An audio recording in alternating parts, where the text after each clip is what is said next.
see, you can have an even spreading under the slab, but you always get backflow of foam.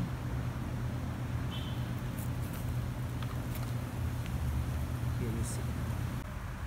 Now we will do the same test with foam injection, but using the MABI injectors with its backflow prevention system.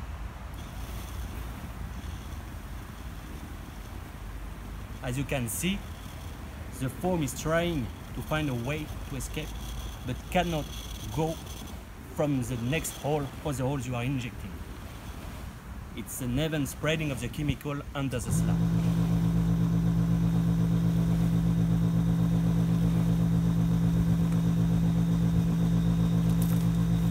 If we look at the slab, under the slab, we can see that the foam is really spreading evenly under the slab to treat all the area. It's what we are looking for in a termite treatment.